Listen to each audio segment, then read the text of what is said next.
So Amazon has just dropped an extra $1 million into Seattle City Council races, spending more than any other business or union on local elections. So the money dump has some accusing Amazon and Jeff Bezos of trying to buy Seattle's elections. 7 of 9 city council seats will be on the ballot in November, with the chance to reshape city politics. So I want to bring Brandy in. We're talking about record-breaking numbers here, and obviously they have skin in this game. The city council tried to get them to, pay up for some of their projects earlier this year. That didn't go super well. Yeah, and so Amazon has basically said we're not going to sit on the sidelines anymore. This amount of money from one entity is so unprecedented, and it's October. We're weeks away from the election, and so really you're talking about a big money dump. It's going to go to mailers, people helping to pay people canvas door to door. So it really is a last-minute push for Amazon to try to use its influence in this election. So let's just look at the total dollar figures. The latest dump was about $1 million,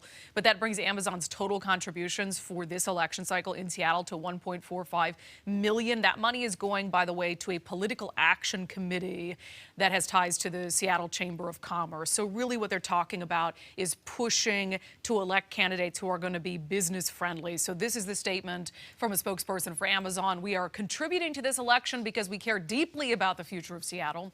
We believe it is critical that our hometown has a city council that is focused on pragmatic solutions to our shared challenges in transportation, homelessness, climate change, and public safety. So what candidates, you might ask, are they trying to unseat? Well, specifically, and in particular, these two incumbents right here, Councilwoman Lisa Herbold and Councilwoman Kshama Sawant, as Bill had alluded to earlier, both of them were big backers of the so-called head tax, which would have put a tax on big business, including Amazon.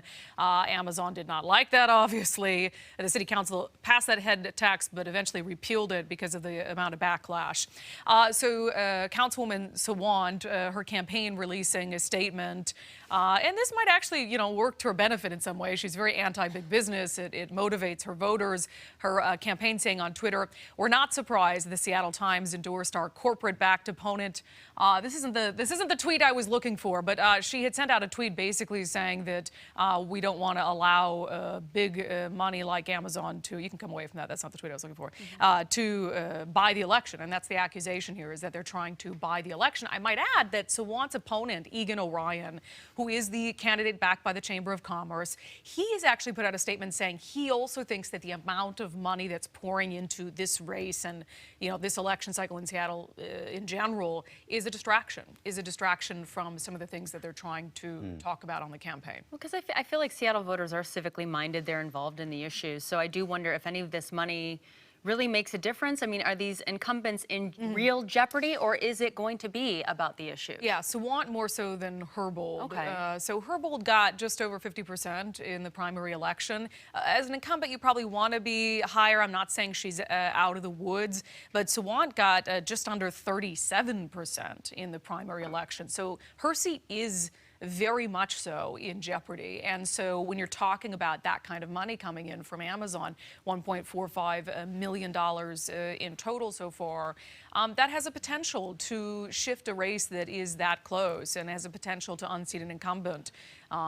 Flyers and things like that, going door to door, these things matter in races, and those things also cost money. Yeah. And so it's just an interesting, the stake that Amazon, as Bill pointed out, does have in this, and all businesses really that have in the outcome of this race and the future shape that the city council might take.